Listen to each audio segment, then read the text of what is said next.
Hello guys. Okay, meet me again. It's Rahmi. I'd like to tell you about the coronavirus disease or coronavirus or COVID-19.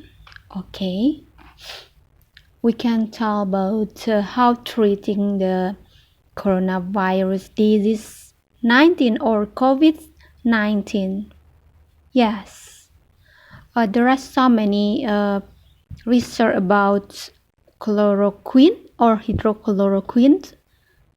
Recently, there has been considerable discussion of whether two related drugs, chloroquine and hydrochloroquine, that have been available for decades to treat other illnesses might also be effective in treating COVID-19.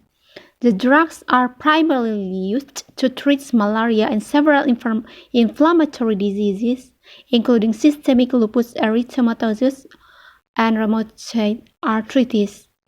No drug is perfectly safe, but these drugs are quite safe when used for just several days. They may be needed to treat COVID-19. They are also cheap, already available at our local drugstores and relatively free of side effects. The question, of course, is whether they are effective against the coronavirus that caused COVID-19.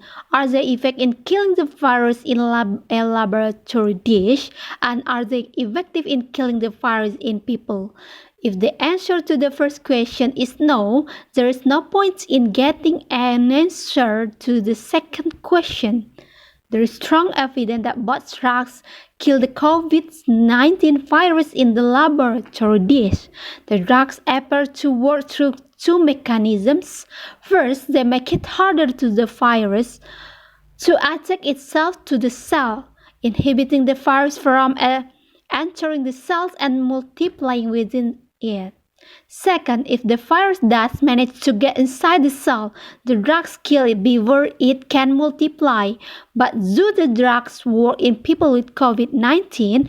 Many studies are underway to get an answer to this question.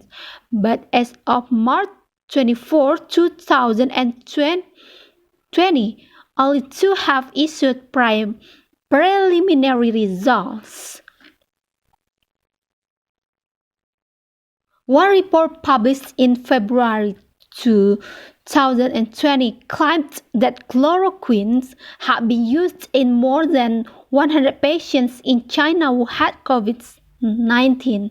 The scientists stated that the result demonstrated that chloroquine is superior to the control treatment in inhibiting the worsening of pneumonia, improving lung imaging findings, eliminating the virus from the body, and shortening the duration of the disease. These claims are exciting. However, the report provides virtually no evidence in support of the claims. First of all, this wasn't a randomized, double-blind controlled trial, the gold standard for research studies. Second, no evidence was presented as to how severe the pneumonia was, nor whether findings on lung X-rays or CT scans really improved. Third, although they claimed the drug made the virus disappear, they didn't report what the level of the virus were before versus after the treatments. In short, not much evidence. Another study is more encouraging. It was conducted by an excellent group of scientists in southern France, a region hit by COVID-19. This also wasn't a randomized trial. Instead, scientists compared 26 patients who received hydrochloroquine to 16 who didn't. After 6 days, the virus was gone from the body in 70% of those given the treatment, compared to only 12.5% of those who weren't.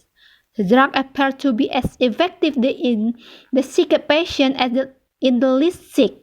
But the study was too small to be sure about that. The study also was too small to say confidently that people who received the treatment were protected against prolonged illness or deaths.